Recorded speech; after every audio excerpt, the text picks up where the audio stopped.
La Segunda Guerra Mundial. Eventos, personajes, tecnología. Le doy la bienvenida a nuestro episodio del día de hoy. Episodio 133. La muralla atlántica, Erwin Rommel. El día de hoy en la sección El comercial que nadie me ha pedido, le recomiendo una cuenta de YouTube llamada El Gentil Hombre.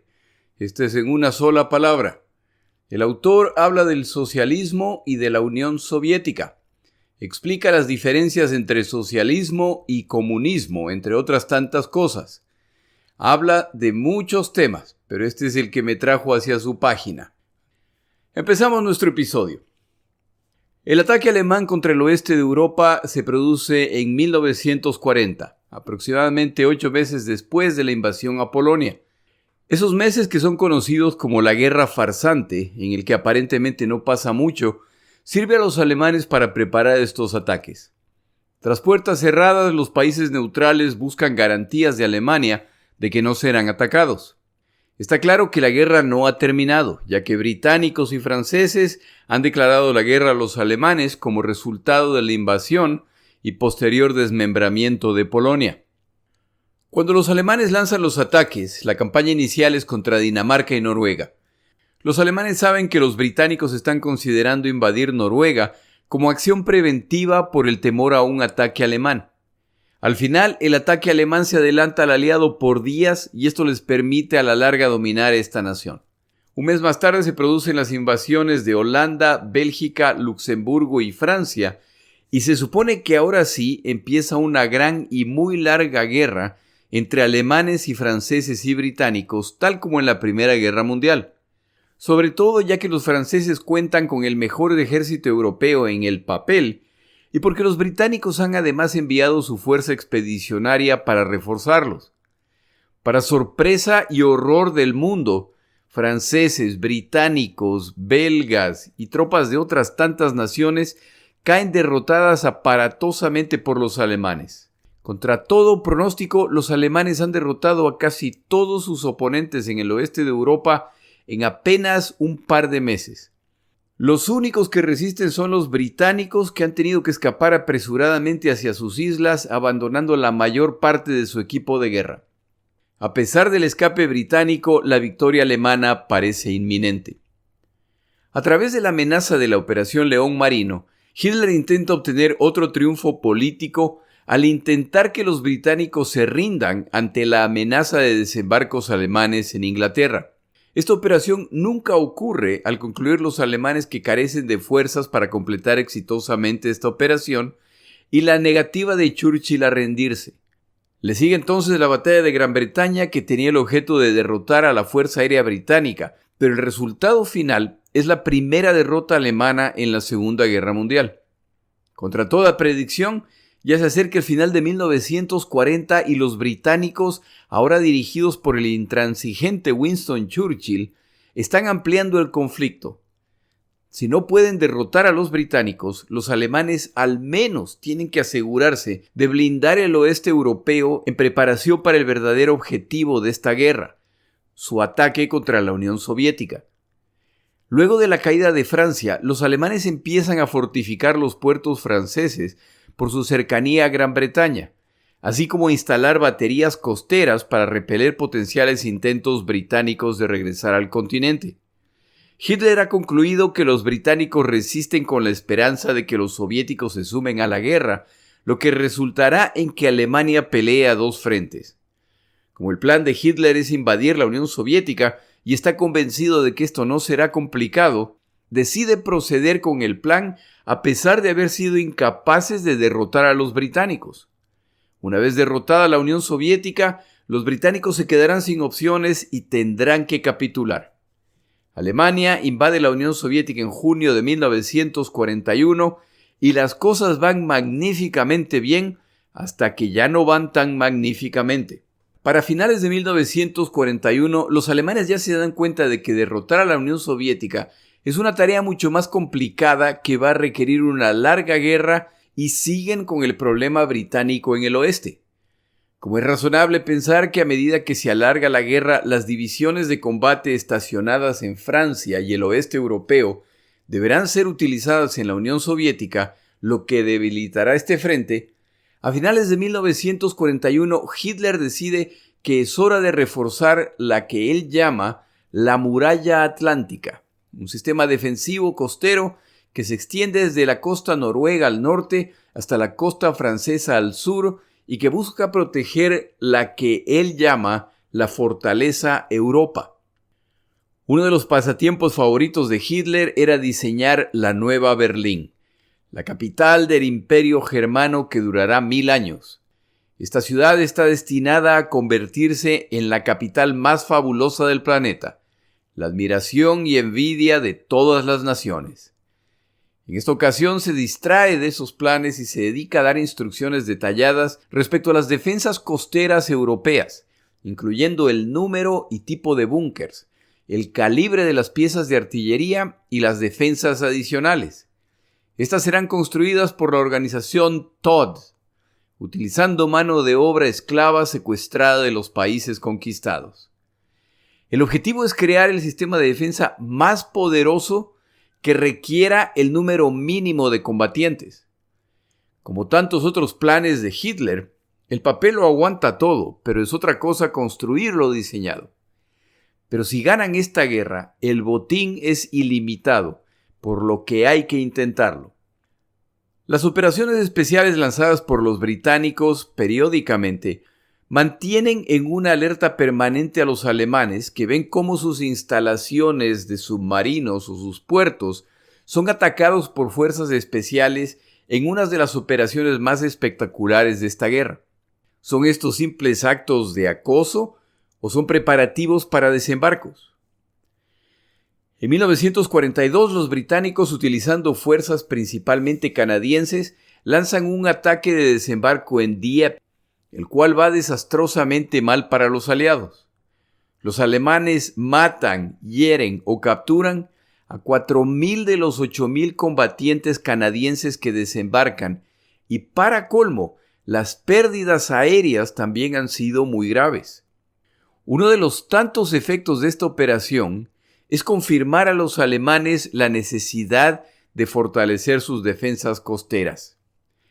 En 1943, Hitler envía equipos de fotógrafos a sobrevolar la costa europea y fotografiar la costa entera.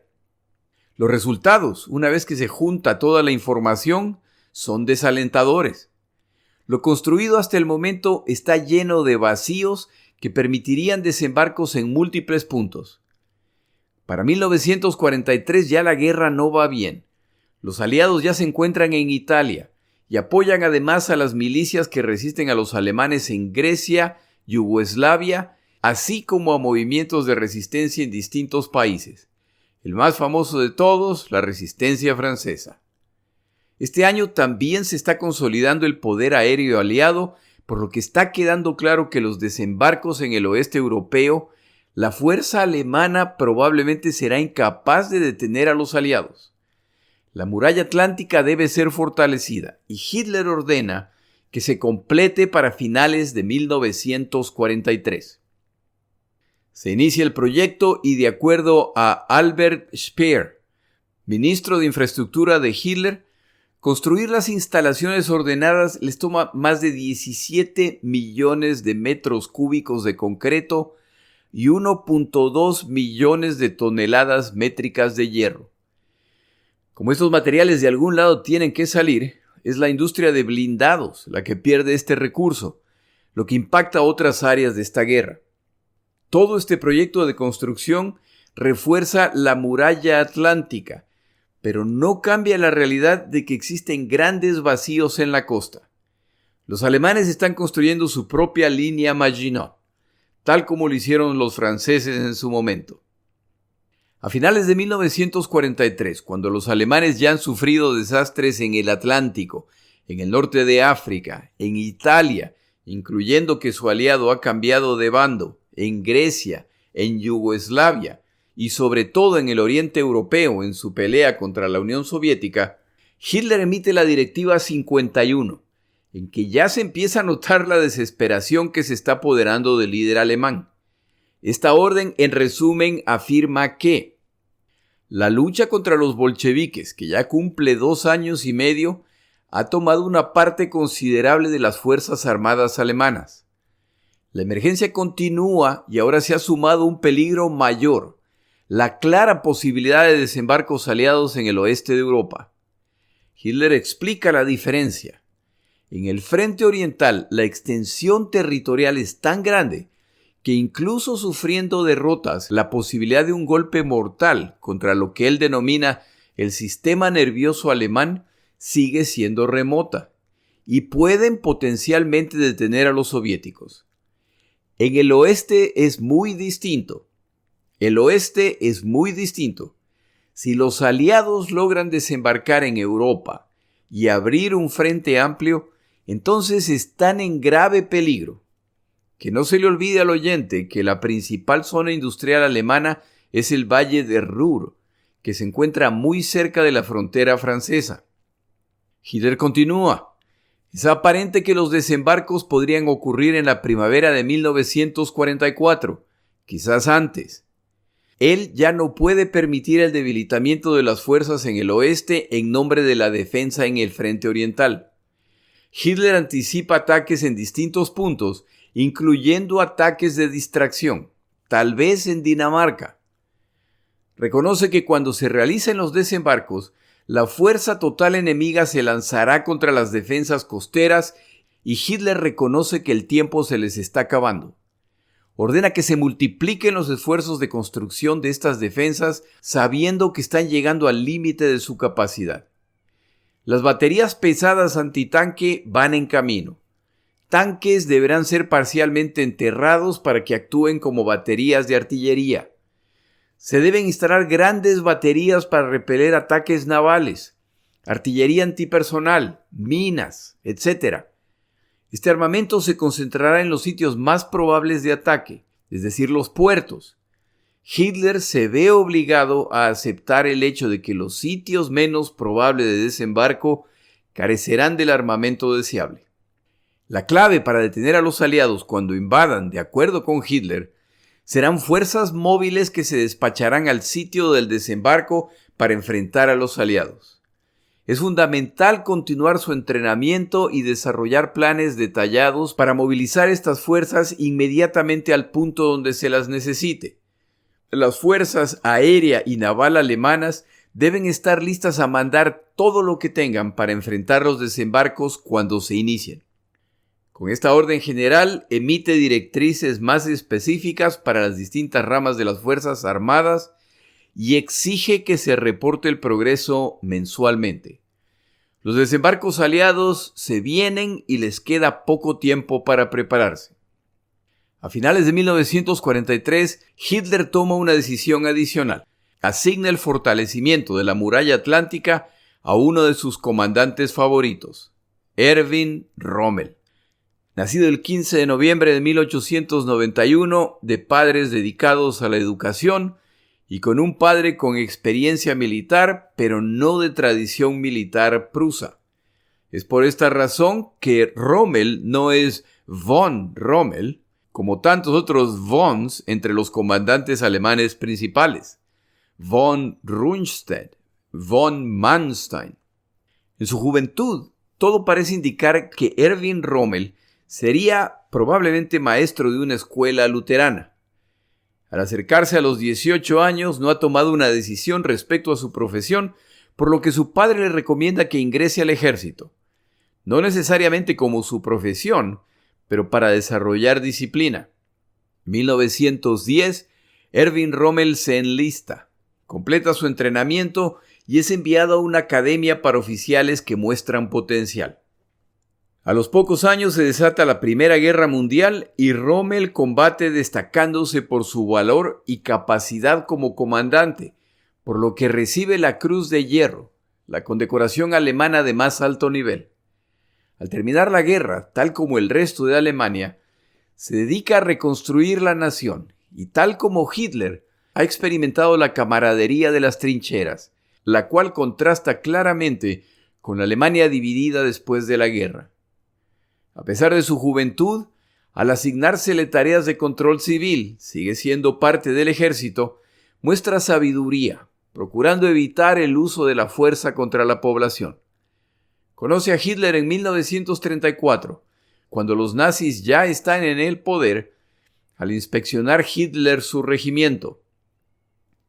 En 1935, Rommel escribe un manual de combate con blindados basado en su experiencia en la Primera Guerra Mundial. Y para su sorpresa, el libro se convierte en un éxito de ventas que le produce ingresos inimaginables para él y que se vuelve muy popular incluso en otras naciones. Uno de quienes compra el libro es Adolfo Hitler, quien admira a su autor. En 1934 ocurre un evento que nunca he entendido completamente y quizá algún día lea una explicación satisfactoria. Antes de su ascenso al poder, los nazis eran un partido marginal que normalmente se enfrentaba con otro partido considerado marginal, los comunistas. Estas no eran contiendas verbales, sino físicas, y algunas fueron muy brutales. Por esta razón, Hitler y compañía crean un grupo de matones llamados la SA por las siglas de las palabras en alemán.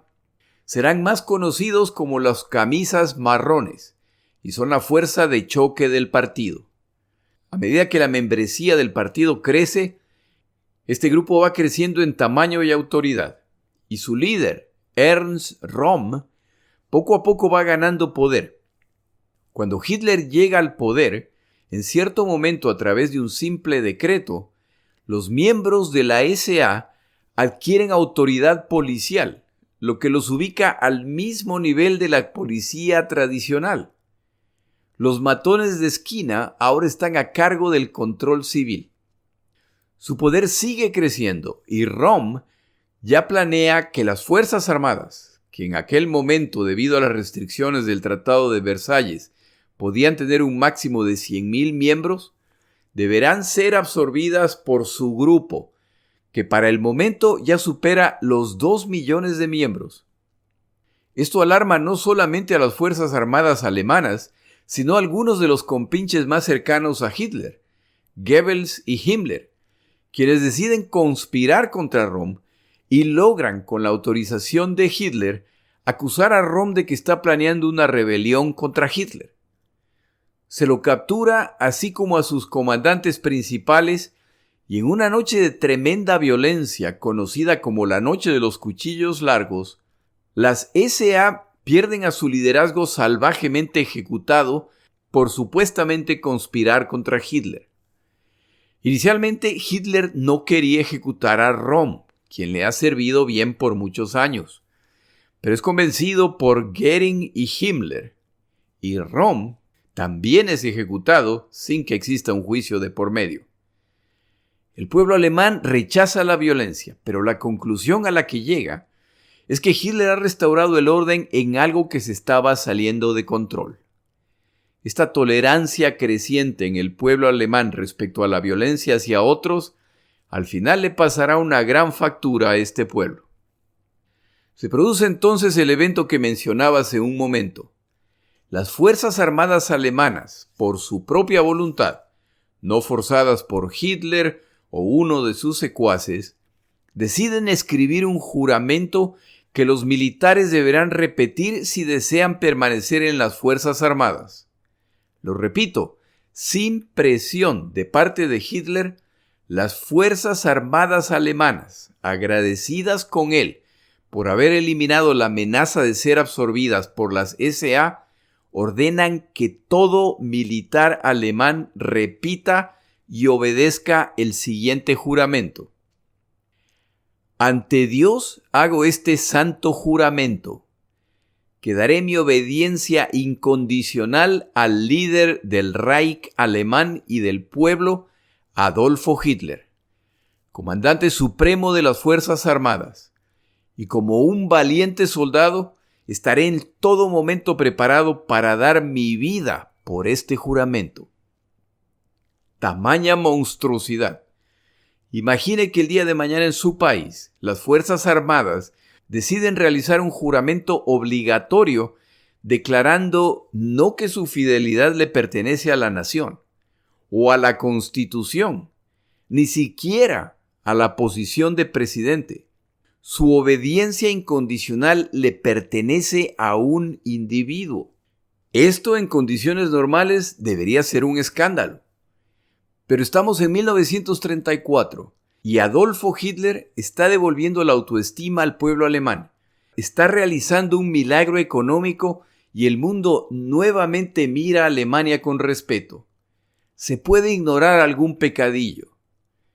Este juramento pronto se extenderá al resto de la nación. Para los alemanes, romper estos juramentos van en contra del honor, por lo que deberán cumplirlo a pesar de las consecuencias. Lo que a mí me parece bastante sospechoso, ya que antes de este juramento habían realizado otros juramentos ante la nación alemana, ante el pueblo alemán y las instituciones, y no tienen problema en romper esos juramentos previos en nombre de este juramento que le costará la vida a millones de seres humanos. Erwin Rommel es uno de los que jura fidelidad ciega a Adolfo Hitler. Antes de continuar nuestro episodio, tomamos una pausa.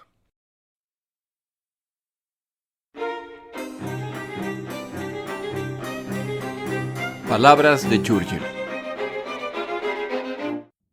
El día de hoy una breve frase de Churchill, seguramente relacionada con los días que se relatan en este podcast. Siempre debemos estar dispuestos a hacer sacrificios en nombre de las grandes causas. Solo así lograremos mantener nuestras almas vivas.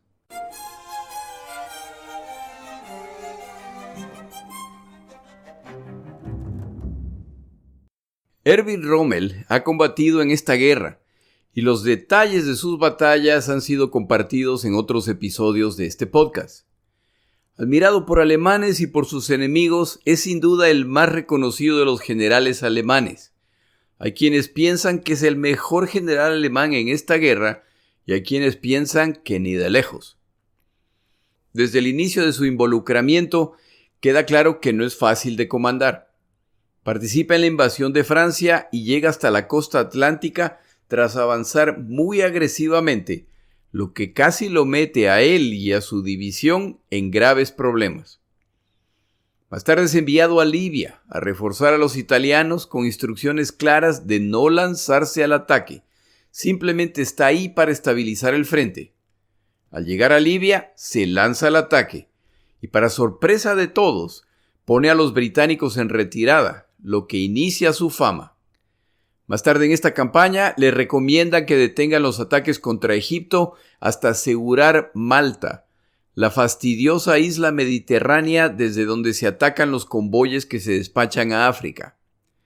Rommel está en desacuerdo, se lanza al ataque contra Egipto y esa decisión es parte de la razón por la que los alemanes pierden esta campaña, lo que a la larga resulta en su expulsión del norte de África. Cuando alemanes e italianos son expulsados del norte de África, Hitler le concede un periodo de descanso tras los largos meses combatiendo en África, lo que ha impactado su salud. Ya recuperado, Hitler envía a Rommel a Grecia para controlar la situación en este país, pero en el proceso de hacer esto se produce la campaña de Kursk en la Unión Soviética que no va como esperaban los alemanes. Se producen además los desembarcos aliados en Italia, por lo que Rommel, en vez de ser enviado a Grecia, ahora es puesto a cargo de la defensa del norte de Italia. A medida que avanza el plan alemán, Rommel protesta contra la estrategia sugerida por Kesselring, que dice que hay que defender el sur de Italia. Para Rommel esto es un desperdicio de tropas y recursos. Deben replegarse al norte, reducir el frente y fortificarse ahí. Este debate lo gana Kesselring y Rommel, una vez más, se encuentra a la búsqueda de un teatro de operaciones donde combatir. La respuesta se la da Hitler, quien lo envía a Francia para que esté a cargo de parte de las tropas que defienden el oeste europeo. Hitler, como se mencionó antes, sentía mucha afinidad con Rommel, al no descender de una familia tradicional militar tal como él. Al identificarse con su estilo agresivo y por supuesto agradecido por las victorias que le ha dado Alemania y por sus consejos, que aunque Hitler casi nunca escuchó, se mostraron a la larga acertados. El mariscal de campo alemán más joven de esta guerra va rumbo a su nueva misión, y creo que no es exagerado decir que para este momento ningún comandante alemán está particularmente emocionado respecto a comandar a alguien tan ingobernable como Rommel. El problema es que las decisiones de Rommel muchas veces son acertadas. Rommel se lanza a su tarea con la convicción y agresividad que lo caracterizan. Al llegar al oeste de Europa, realiza un tour de las defensas. Hitler le ha prometido la autoridad para tomar decisiones en este frente. Hitler se olvida de comentarle a Rommel que ha hecho lo mismo con el general Gerd von Rundstedt, comandante de todo este teatro de operaciones. Von Rundstedt está furioso respecto a la presencia de Rommel, ya que le da la impresión de que Hitler está por reemplazarlo. Tras la inspección, Rommel no está impresionado con las defensas alemanas. Le preocupa la ubicación de las fuerzas de refuerzo y los gigantescos huecos en el sistema defensivo. Después de todo, deben defender miles de kilómetros de costa.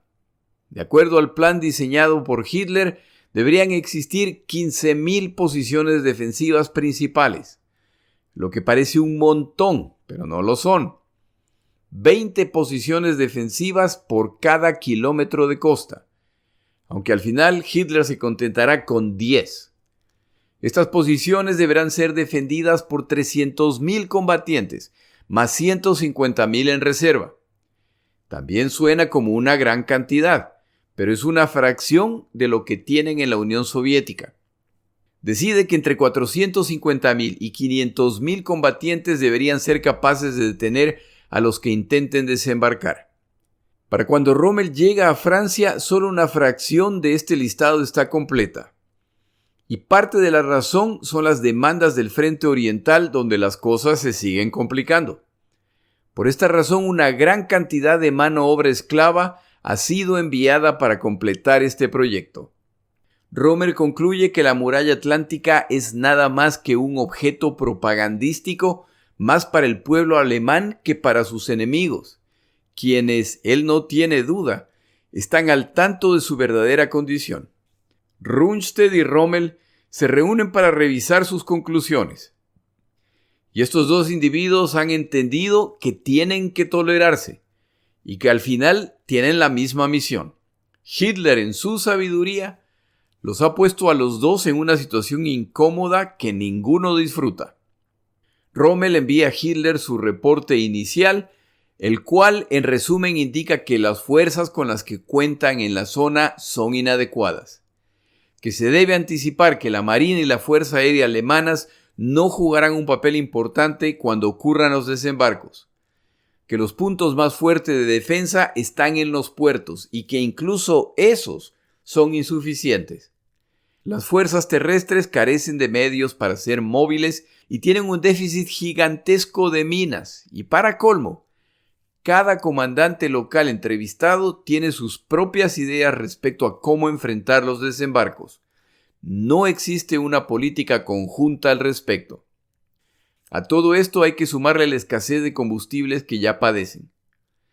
Su predicción inicial es que los desembarcos aliados ocurrirán en el Pas de Calais.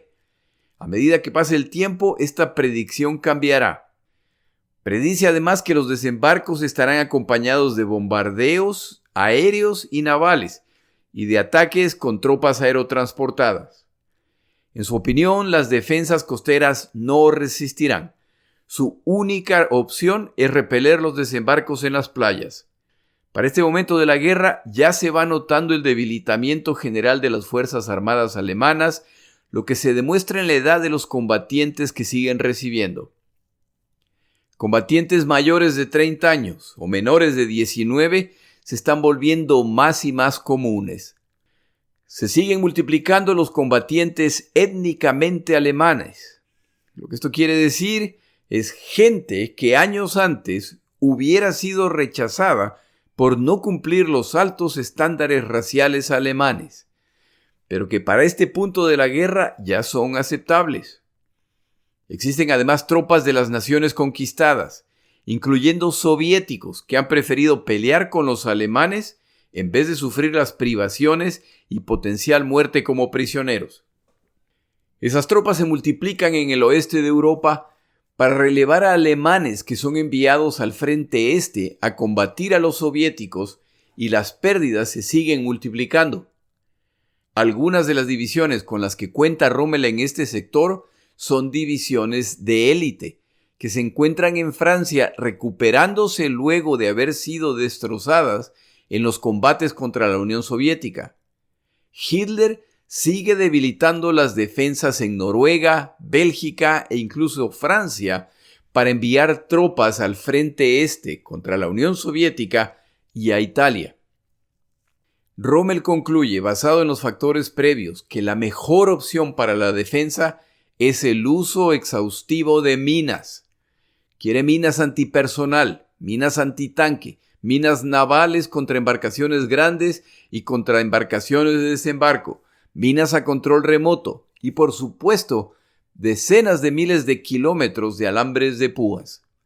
Los senderos en los campos minados deberán ser conocidos por la infantería alemana como la palma de su mano, a fin de lanzar contraataques contra este enemigo paralizado.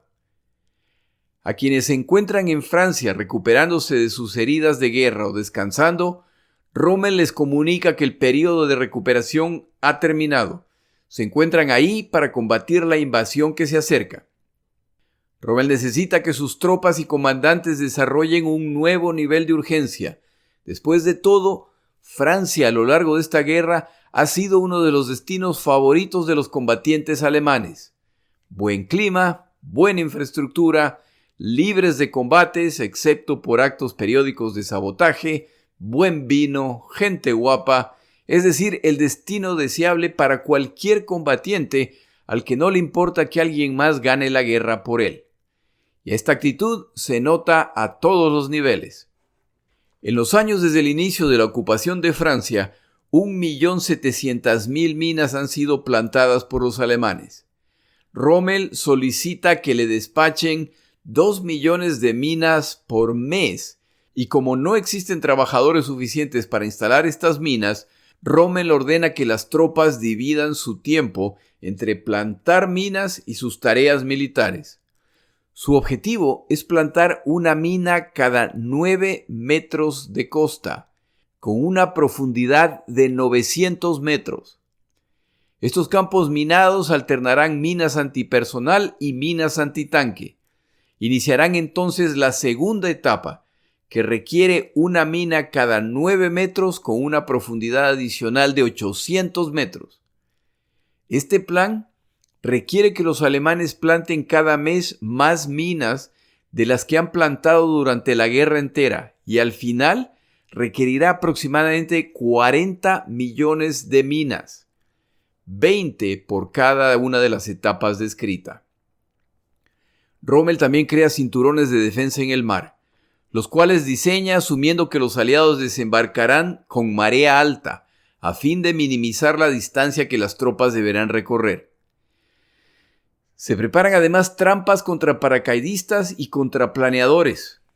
Rommel inventa un aparato al que van a llamar los espárragos de Rommel. Estas eran estacas que, tras ser enterradas, sobresalían alrededor de 3 metros. Se encuentra una cada 30 metros. Estas estacas están conectadas con cable metálico de alta resistencia y en la punta se colocan explosivos. Los planeadores que intenten aterrizar ahí serán destrozados por los cables y rematados por los explosivos. Rommel planea llenar cada espacio de campo abierto con estos aparatos. Debido a la burocracia alemana, recibirá los explosivos necesarios a mediados de junio, cuando todo lo que iba a pasar ya ha pasado. Rommel también construye posiciones de artillería y de defensa falsas. Se debe enfatizar el realismo para atraer el fuego aliado a estas posiciones, lo que resultará en que sus verdaderas posiciones defensivas sobrevivan. Y es que la artillería tendrá un papel fundamental el día de los desembarcos. En las películas respecto al día D se puede ver las ametralladoras alemanas atacando a quienes desembarcan, y se tiene la idea de que estas fueron las que causaron la mayor parte de las bajas. Pero la verdad es que la mayor parte de las bajas aliadas el día de los desembarcos las causaron las piezas de artillería alemanas ubicadas a kilómetros de distancia detrás de las playas. A Rommel se le ocurre una idea muy parecida a la que se le ocurre a Churchill en 1940 durante la Operación León Marino, los supuestos desembarcos alemanes en Inglaterra. En esa ocasión, a Churchill se le ocurre instalar tuberías que van hacia las playas, a través de las cuales bombearán gasolina cuando desembarquen los alemanes, a fin de incinerarlos. Rommel tiene una versión menos ambiciosa, que incluye tanques de combustible escondidos en las áreas probables de ataque. Estos tanques de combustible tienen explosivos que se harán detonar el momento que estén avanzando los enemigos. Tal como los aliados, Rommel se dedica a inspeccionar bases en la zona de la Bahía de Vizcaya y en el Mediterráneo, en un esfuerzo por confundir a los aliados respecto a su zona de responsabilidad. Para mayo de 1944, los alemanes han plantado más de 4 millones de minas, incluyendo minas navales. Es decir, que cuentan con una 10ª parte de lo programado. Rommel reconoce que su mayor enemigo es el tiempo. Este hombre de 52 años, que hace poco tiempo se ha recuperado de múltiples problemas médicos resultado de su tiempo en África, trabaja a un ritmo descabellado, intentando estar listo. Para terminar nuestro episodio, un par de comentarios respecto a los planes de defensa alemanes. Rundstedt y Rommel están en desacuerdo respecto a la estrategia de defensa de la costa francesa, y las dos posiciones tienen sus defensores en el alto mando militar alemán. Rommel es de la opinión de que su única oportunidad para detener los desembarcos aliados está en las playas, ya que es en ese punto en que los invasores serán más vulnerables. Si no los logran detener ahí, entonces empezarán a esparcirse y ya no habrá forma de detenerlos sin tener que defender el frente entero. Por esta razón, Rommel es de la opinión de que los blindados y tropas de apoyo deben estar cerca de la playa para contraatacar inmediatamente. Esta es la única opción posible. Hay quienes están de acuerdo con Rommel. Rundstedt y sus partidarios están en desacuerdo. La experiencia en el Pacífico y en Italia muestra que permanecer cerca de la costa es un suicidio, considerando el poder naval y aéreo con el que cuentan los aliados. Sus acorazados, por ejemplo, son capaces de impactar objetivos en tierra hasta más de 30 kilómetros de distancia. La Fuerza Aérea Aliada puede atacar a estas fuerzas para asegurar el avance de la infantería. Ubicar fuerzas tan cerca de la costa garantiza su destrucción. Tiene además la desventaja de que hay que saber en qué playas van a atacar, de lo contrario pondrán su equipo en el lugar equivocado. El plan de Rundstedt es distinto. Deben concentrar fuerzas blindadas en distintos puntos cerca de París y desde estos puntos despachar las fuerzas a enfrentar a los que han desembarcado. En este escenario, los tanques alemanes demostrarán una vez más su superioridad sobre los tanques aliados. Rommel, a su mejor estilo, contraataca. Él, Rommel, es el único de los presentes que ha combatido contra británicos y estadounidenses en África. Los que apoyan la idea de Rundstedt están obrando con la mentalidad de los comandantes del Frente Este, donde combaten contra la Unión Soviética. Este será un conflicto totalmente distinto. Quienes imaginan reservas de blindados que vienen al rescate de las tropas ignoran que la Fuerza Aérea Aliada transformará en un verdadero infierno cualquier intento de movilizar fuerzas durante el día. Columnas de blindados rumbo al frente serán destrozadas antes de llegar. Cualquier movimiento deberá realizarse en la noche, y a medida que las fuerzas invasoras a las que se les ha permitido desembarcar avanzan dentro de Francia, esto será más y más difícil. sobre todo considerando que los blindados aliados podrán avanzar cuando les plazca, ya que cuentan con protección aérea. Una de las razones por la que la campaña en África concluyó con una derrota alemana e italiana es el dominio aéreo establecido por los aliados en esa zona. El plan de Rundstedt, por lo tanto, de acuerdo a Rommel, resultará en un desastre. La posición defendida por Rundstedt es la posición tradicional confirmada en muchas campañas. La de Rommel es el resultado de su experiencia personal reciente. Al final no llegan a un acuerdo. Rommel simplemente comenta: nuestros amigos con experiencia en el frente oriental no tienen la menor idea de lo que se les viene. Al final, Hitler, en una actitud muy salomónica, decide autorizar una mezcla de las dos opciones, lo que por supuesto no resuelve nada y deja insatisfechos a Rommel y a Rundstedt. Uno de los problemas que tienen los alemanes en este punto de la guerra es que Hitler, el supuestamente genio militar, que resulta no serlo tanto, ve como el problema principal a sus generales derrotistas e incapaces de ver la escena total, en vez de apenas su sector de responsabilidad. Debe asegurarse de que el oeste de Europa esté preparado para la invasión, por lo que crea la siguiente estructura de comando. El oeste de Europa está a cargo del mariscal von Rundstedt. Rommel, también mariscal para ese momento, le reporta a Rundstedt, pero con línea adicional a Hitler. Algunas de las divisiones blindadas en esta zona le reportan directamente a Hitler, pero con línea adicional a Rundstedt. Las divisiones de infantería le reportan a Rommel, que como ya se dijo, reporta a Rundstedt directamente y a Hitler indirectamente. Lo que esto quiere decir en términos prácticos es que Rundstedt es simplemente una figura de papel sin autoridad al no tener tropas bajo su mando. Tiene a Rommel bajo su mando, pero nadie duda de que cuando todo empiece, Rommel se saltará a Rundstedt. Rommel no puede lanzarse al ataque sin la autorización de Hitler, ya que las divisiones blindadas no están bajo su control. Cuando los combates se inicien, por lo tanto, Rommel deberá contar con la aprobación de Hitler si quiere utilizar los blindados. Es así como lo ha planeado Hitler. Él quiere estar al tanto de todo lo que ocurre en este sector. El día de los desembarcos, por lo tanto, para iniciar el contraataque se necesitará la orden de Rommel y la de Hitler, quien por supuesto ni siquiera se encuentra en Francia.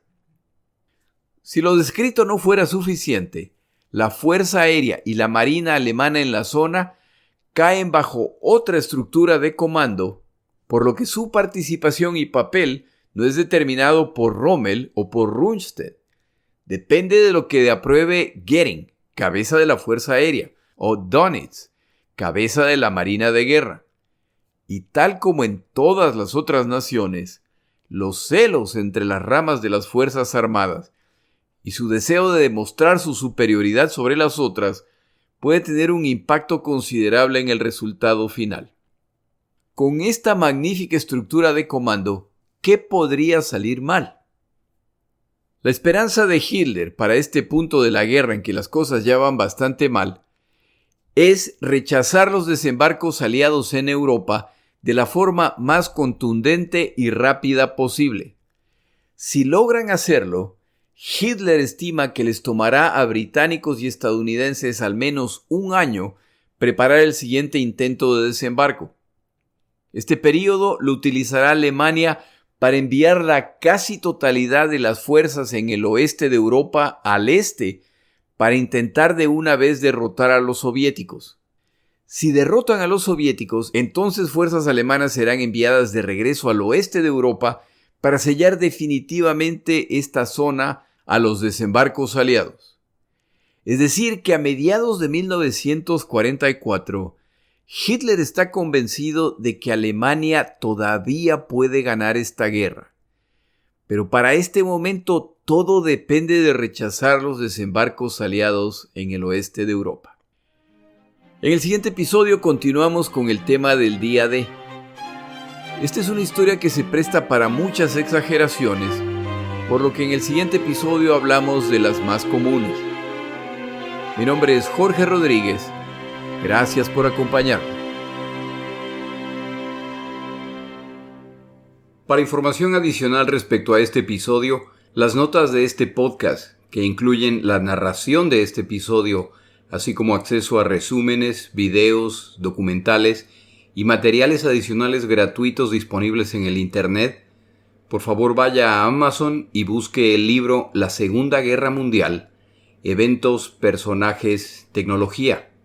Al comprar estas notas, me ayuda y me apoya financieramente. Puede encontrar información adicional en mi página web, lasegundagm.com. Muchas gracias.